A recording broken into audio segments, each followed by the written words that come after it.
Shalom, selamat pagi Bapak Ibu Saudara yang dikasihi oleh Tuhan. Kiranya damai sejahtera Allah terus melingkupi dalam kehidupan kita semua. Puji Tuhan, mari kita berdoa bersama-sama.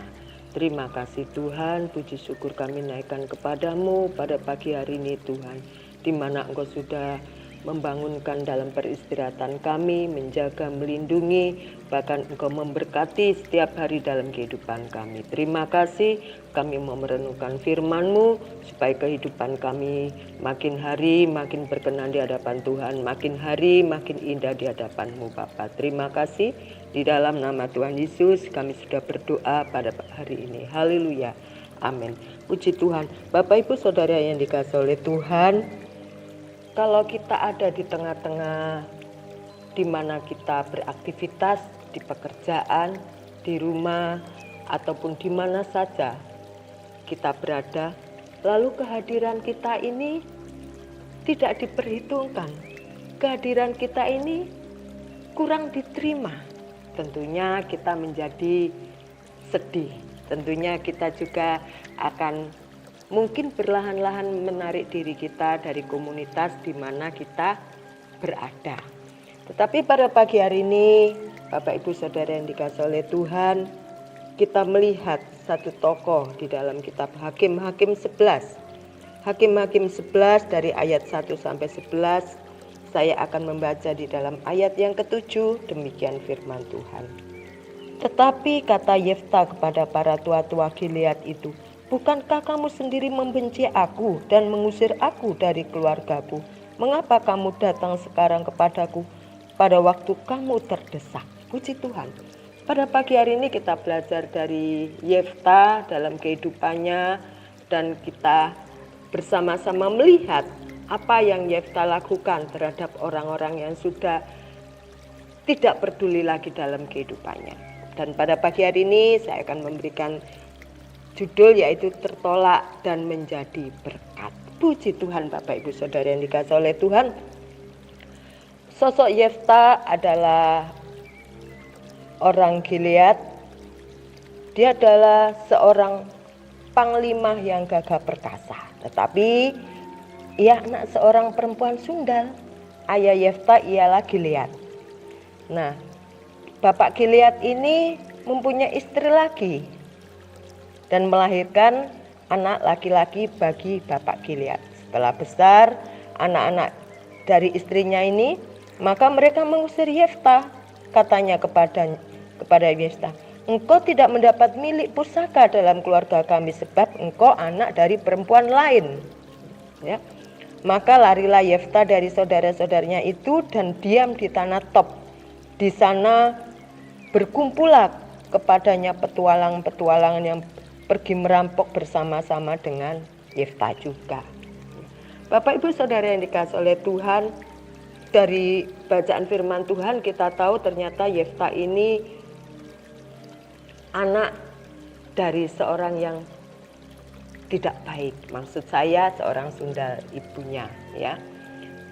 Kalau kita mempunyai seorang ibu seperti itu, tentu diri kita ini akan terusik di mana kita berkomunitas. Ya. Oh, dia anaknya si ini. Oh, dia anaknya perampok. Oh, dia anaknya pencuri. Ya, jangan-jangan nanti kalau besar dia jadi pencuri lagi. Kan bapaknya pencuri. Ya. Oh, dia anaknya tukang becak. Wah, kamu kalau deket-deket sama dia mah apa yang kamu dapat? Ya, kamu bersahabat baik dengan dia. Oh, dia anaknya orang miskin. Udah miskin, gak berpendidikan lagi. Nah, kadang-kadang kita melihat seseorang itu, kata Tukul Arwana, dari casingnya saja, dari luarnya saja, tidak melihat kedalaman hati, kata firman Tuhan. Ya.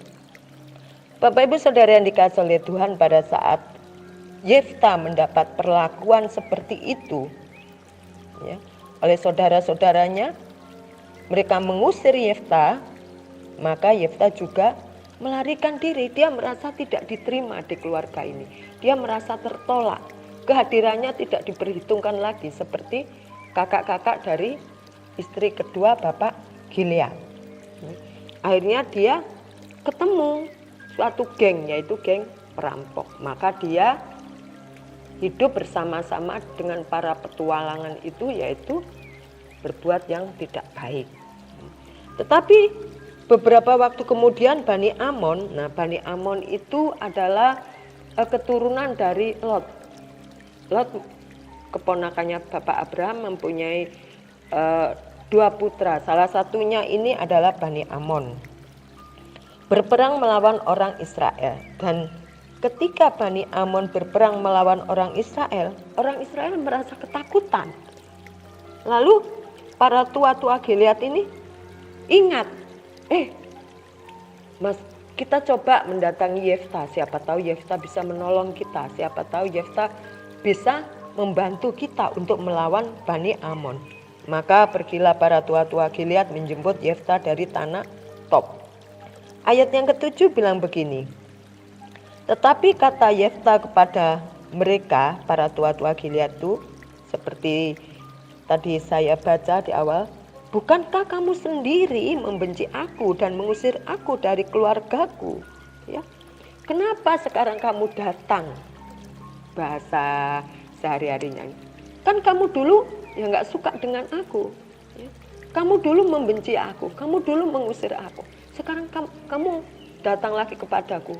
Ada perlu apa? Apa maksudmu? Tentu kalau kita jadi Yefta, waktu orang yang menyakiti kita, orang yang sudah menzolimi kita datang kepada kita, kita akan berondong dengan pertanyaan. Apa maksudmu?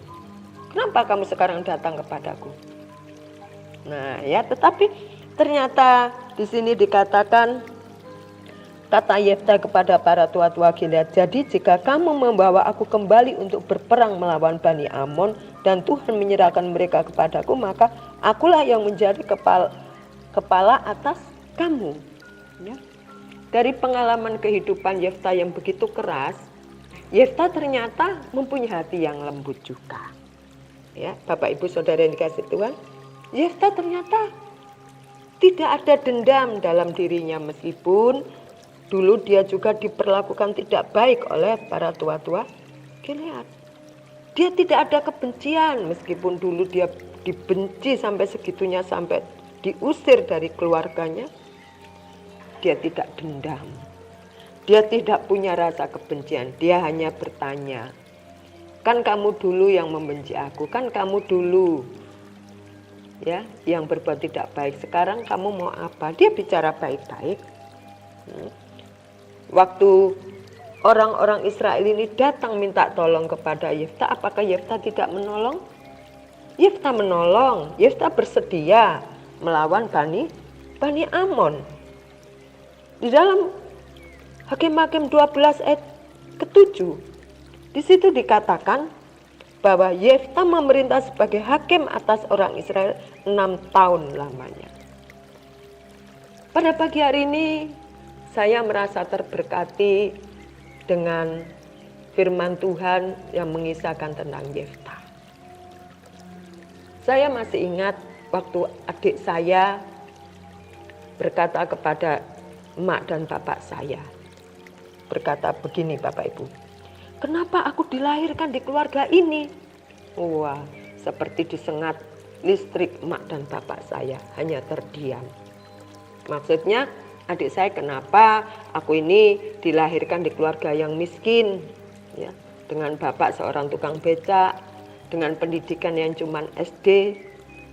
Hal ini mengingatkan saya bahwa kadangkala apa yang dilakukan oleh orang lain terhadap diri kita, kita tidak pernah tahu ke depannya apa yang akan kita alami.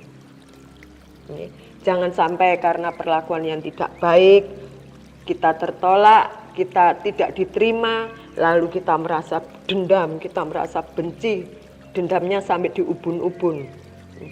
Bapak Ibu Saudara yang dikasihi oleh Tuhan, biarlah pada pagi hari ini kita belajar pada pribadi Yefta. Apapun yang dilakukan oleh keluarganya, ya, dia terusir, dia dibenci, dia tertolak, tidak ada dendam dalam diri Yefta, tidak ada kebencian dalam diri Yefta. Justru dia mau membantu apa yang diperlukan oleh orang-orang Israel, oleh tua-tua Gilead untuk melawan Bani Amon. Dia mau melakukannya, diangkat untuk menjadi panglima perang. Tentunya seluruh perkara itu dihadapkan kepada Tuhan. Itulah Bapak Ibu Saudara yang dikasihi oleh Tuhan, karakter dari Yefta. Saya dan Bapak Ibu Saudara sekalian tentu tidak pernah tahu bahwa kita terlahir di suatu keluarga yang saat ini ada bersama-sama dengan kita. Kita juga tidak tahu ternyata itulah orang tua kita.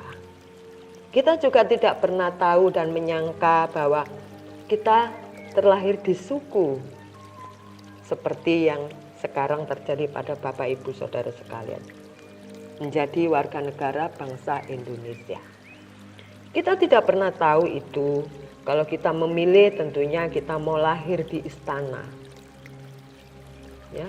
Tapi apapun yang terjadi dalam kehidupan kita, sekali lagi kita tidak bisa memilih siapa keluarga kita lahir di mana, kita ini dari suku apa, kita tidak bisa memilih. Tetapi yang terbaik pasti Tuhan berikan kepada saya dan Bapak Ibu Saudara sekalian. Dari pelajaran pada pagi hari ini kita melihat mungkin masa lalu kita, mungkin yang dahulu kita mengalami hal-hal yang tidak baik. Toh Yefta pada akhirnya menjadi hakim atas orang Israel selama 6 tahun. Siapa sangka, siapa duga anak seorang sundal, anak seorang pelacur. Tidak pernah Yefta juga sangka itu. Tidak pernah Yefta duga itu. Ternyata Tuhan mempunyai rancangan dan rencana tersendiri atas kehidupan setiap umatnya. Begitu juga terhadap saya dan Bapak Ibu Saudara sekalian. Oleh karena itu Bapak Ibu Saudara sekalian, pada pagi hari ini biarlah kita membawa hidup kita, membawa diri kita. Apapun yang sudah kita alami, kita mau lepaskan. Segala dendam, segala kebencian, segala akar pahit, kita lepaskan di dalam nama Yesus. Kita ganti dengan sukacita, kita ganti dengan berdamai, kita ganti dengan mengampuni.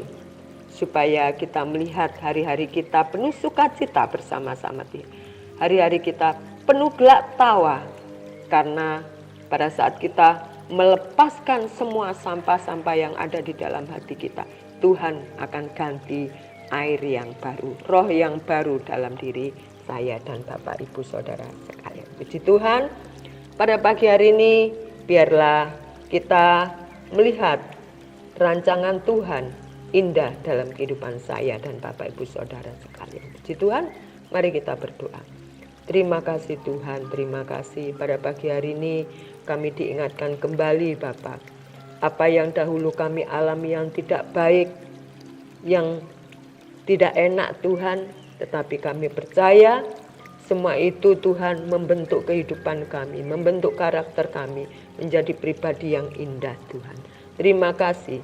Ajar kami melepaskan pengampunan, melepaskan rasa benci, melepaskan rasa dendam Tuhan.